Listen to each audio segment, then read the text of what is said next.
6th, 2013. Every screen inside NSA headquarters turns blood red.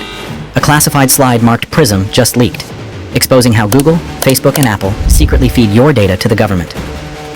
Yesterday, another bombshell. The NSA logs every Verizon phone call. 120 million Americans, tracked like criminals. We hope you enjoy the world's show. most powerful spy agency, $10 billion budget and 30,000 employees, just got exposed by one person. A 29-year-old that forced the United States government to admit it lied to 300 million Americans. 7 years later, a federal court declared the NSA's entire operation illegal. The judge's verdict: intelligence chiefs were not telling the truth. But how did a junior IT guy access the crown jewels of American intelligence? Why did he risk his life, his freedom, everything, to tell you the truth?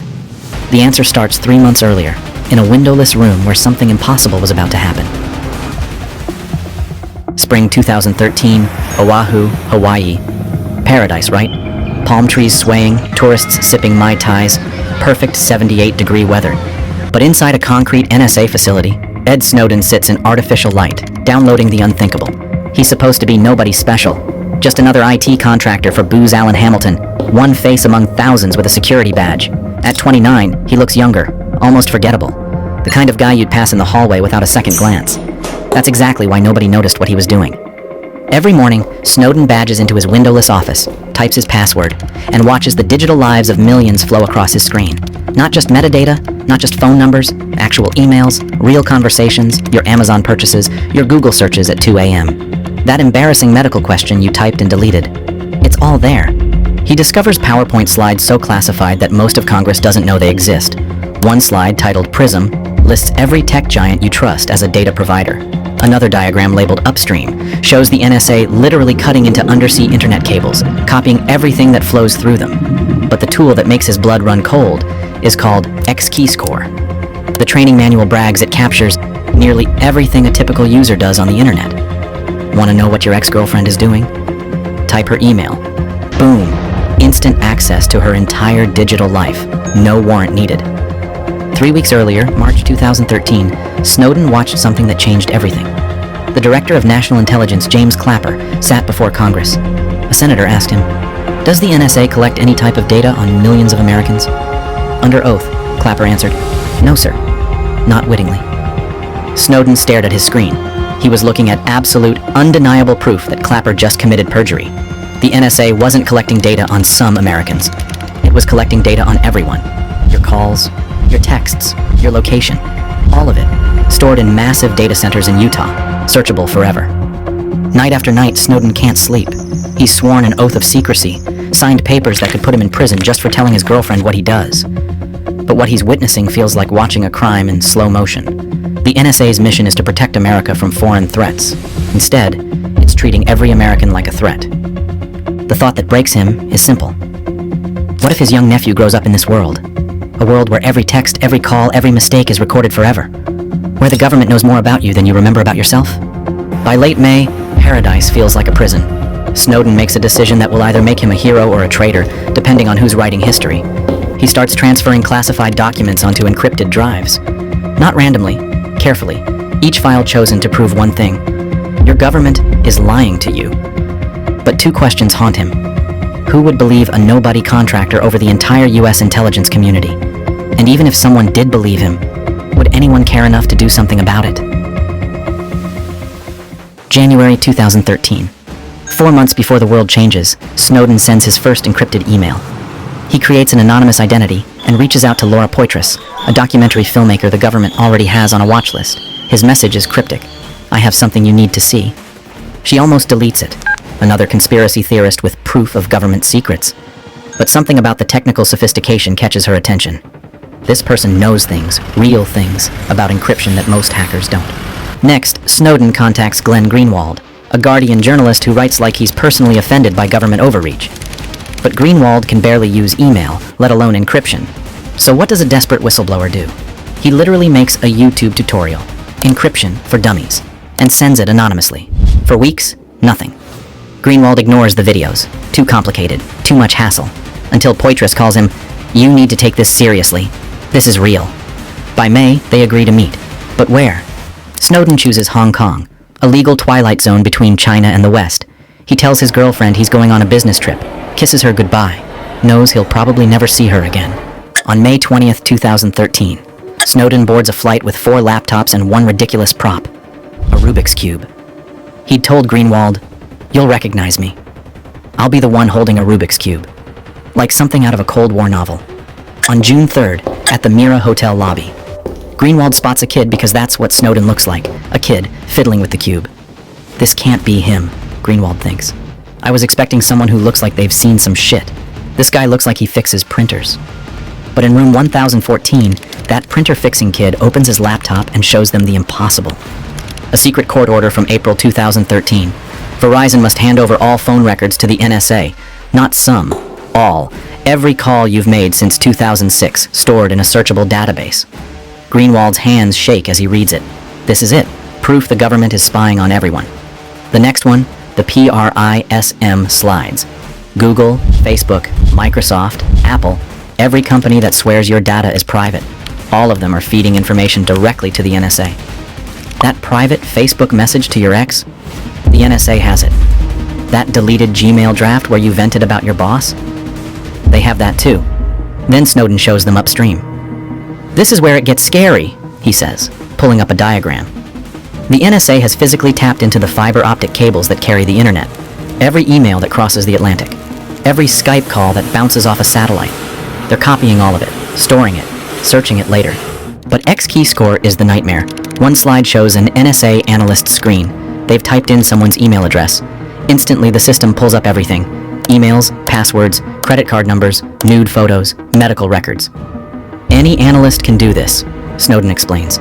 To anyone. No oversight, no warrant, just curiosity. The journalists work 18-hour days, verifying documents, writing stories that will detonate like bombs. Snowden barely sleeps. He knows the NSA's hunters are already mobilizing. Every day he's free is borrowed time. After 5 days, the first story is ready. Greenwald's finger hovers over send. Once this publishes, there's no going back. The most powerful intelligence agency in history will know they've been exposed. They'll come for Snowden with everything they have. "Do it," Snowden says. "Click." In 12 hours, the world will wake up to proof that George Orwell was an optimist. But will anyone even care? And when the NSA realizes what happened, how long before they find the source? June 5th, 2013, 6 p.m. Eastern. The Guardian's website crashes from traffic. The headline, NSA collecting phone records of millions of Verizon customers daily. Within minutes, every major news network breaks into regular programming. CNN, Fox, MSNBC, all showing the same classified document, all asking the same question, is this even legal? June 6th, the PRISM story drops like a nuclear bomb. The Washington Post and Guardian publish simultaneously. Those familiar logos, Google's Rainbow G, Facebook's Blue F, Apple's Bitten Apple, arranged under top secret stamps. The companies you trust with everything are partners in mass surveillance. Mark Zuckerberg releases a statement. "We've never heard of PRISM. The leaked documents say otherwise. Someone is lying, and everyone knows it isn't Snowden. James Clapper. Remember him? The guy who lied to Congress? Goes on TV looking like he hasn't slept in days. He calls the leaks extremely damaging to national security. When asked about his false testimony, he fumbles. I responded in what I thought was the most truthful, or least untruthful manner." General Keith Alexander, the NSA director, testifies before Congress. Sweating through his uniform, he insists these programs stopped 54 terrorist attacks.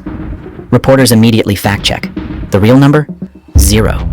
The phone dragnet never stopped a single imminent attack. Not one. Meanwhile, more leaks surface daily. Boundless Informant, a tool showing the NSA collected 3 billion pieces of intelligence from US computers in 1 month. Then comes international fury.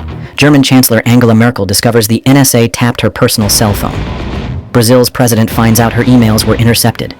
35 world leaders, allies, not enemies, all surveilled by America. Diplomatic relationships that took decades to build crumble in days. June 9th, 2013. The biggest twist yet. Snowden reveals himself in a video that will be watched 50 million times. He sits in his Hong Kong hotel, calm as a lake, and says, "I'm Edward Snowden. I'm 29 years old. I worked for the NSA. I'm the source." The internet explodes. Snowden trends worldwide. Half of Twitter calls him a hero. The other half wants him hanged for treason.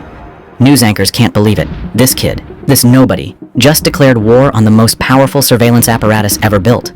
Within hours, the US charges him under the Espionage Act, the same law used to prosecute spies in World War I. The charges: theft of government property, unauthorized communication of defense information, willful communication of classified intelligence. The sentence? Death. In Hong Kong, Snowden's hotel is surrounded. Journalists, tourists with cameras, and almost certainly intelligence agents. He checks out on June 10th, disappears into a safe house. The US pressures Hong Kong. Arrest him. Now. Hong Kong stalls, claims paperwork issues. Behind closed doors, China is making calculations. What's more valuable, one whistleblower or embarrassing America? But time's running out. Every hour Snowden stays free makes the US look weaker. The world's watching a real-time chase between David and Goliath. But Goliath has drones, satellites, and infinite resources. How long can one man with a laptop stay ahead of that? And where in the world can you hide from a government that sees everything? June 23, 2013, 5 a.m. Hong Kong International Airport. Among hundreds of passengers boarding Aeroflot Flight SU-213 to Moscow, one carries no luggage except fear. Edward Snowden, holding a passport that won't be valid in 3 hours, walks past security cameras that definitely recognize his face. The US State Department is screaming at Hong Kong authorities, "Stop that plane!" Hong Kong officials respond, "What plane? We have paperwork problems." Translation: China just gave America the middle finger. The plane takes off. Snowden is airborne, technically nowhere, belonging to no country, exactly where he needs to be. The plan, crafted by WikiLeaks' legal team, is brilliant in its simplicity. Fly to Moscow. Don't enter Russia. Stay in international transit. Catch a connecting flight to Ecuador, maybe Iceland, somewhere without an extradition treaty. But this plan assumes one thing, that the US government will play by the rules, which is a stupid assumption. At Sheremetyevo Airport, Moscow, the moment Snowden lands, the US cancels his passport. Not suspended, canceled. He's now legally stateless, a person who doesn't exist. He can't enter Russia, no passport. Can't leave, no passport. Can't even buy food, credit cards frozen. For 40 days, Snowden lives in an airport, sleeps in chairs designed to prevent sleeping, eats vending machine food, wears the same clothes for a week. Russian kids take selfies with that spy guy. Meanwhile, the world's only superpower is pulling every string, threatening every ally, burning diplomatic bridges just to grab one man. On July 2nd, 2013, the most insane thing happens. Bolivia's presidential plane, carrying President Evo Morales, gets forced down in Vienna. Why? Someone spread a rumor Snowden might be on board. France, Spain, Italy, and Portugal suddenly closed their airspace to a presidential aircraft. That's like forcing Air Force One to land because you think someone suspicious is aboard. It's unprecedented. It's arguably illegal. But it happened. Austrian officials board the plane. Search it like common criminals looking for drugs. No Snowden. Just a humiliated president of a sovereign nation. Morales later says, "This was kidnapping. If they did this to me, imagine what they'll do to him." On August 1st, 2013 happens the plot twist nobody saw coming. Russia grants Snowden temporary asylum. Not because Putin loves whistleblowers. He definitely doesn't. But because embarrassing America is worth more than American friendship. Snowden finally walks out of the airport wearing the same t-shirt he wore 40 days ago, into a country he never planned to live in. President Obama cancels a summit with Putin. The US media goes ballistic. He's a Russian spy now. Except he's not. He's just a guy who ran out of airports. Russia isn't his choice. It's his only option. The alternative is a black site prison or worse. But here's the cost. Snowden will never see his family again. Never return to his country. Never have a normal life. He traded everything for one thing. The truth. Was it worth it? And more importantly, what happens when the world's most powerful intelligence agency decides to make an example of someone? The aftermath splits into two realities. In one, Snowden is a traitor who helped terrorists and betrayed his country. In the other, he's the Paul Revere of the digital age, warning that the surveillance state is already here. Both realities exist simultaneously, depending on which news channel you watch. But facts don't care about opinions. Within 6 months of Snowden's revelations, measurable changes happen. Tech companies, terrified of losing customers, implement end-to-end encryption. WhatsApp, used by 2 billion people, makes every message unreadable to anyone except sender and receiver. Apple designs iPhones that even Apple can't unlock. The NSA's own leaks just made surveillance infinitely harder. President Obama, who once promised the most transparent administration in history, is forced to admit there's a problem. January 2014, he gives a speech that sounds like Snowden wrote it. Just because we can do something doesn't mean we should. He announces reforms, creates oversight boards, pretends this was the plan all along. The real victory comes June 2015. Congress passes the USA Freedom Act, ending the NSA's bulk phone collection program. International effects ripple outward. Brazil builds its own internet infrastructure to avoid US spying. Europe passes privacy laws with teeth, billion-dollar fines for violations. China and Russia use Snowden's revelations as propaganda. Tech companies play both sides. Publicly, they're outraged about NSA spying. Privately, they still comply with secret orders. Then comes vindication. September 2nd, 2020. The U.S. Court of Appeals for the Ninth Circuit rules the NSA's phone program was illegal. Always was. The judges go further. They say intelligence officials who defended it weren't telling the truth. Snowden tweets from Moscow. I never imagined I'd live to see our courts condemn the NSA's activities as unlawful. The intelligence community's verdict is unanimous.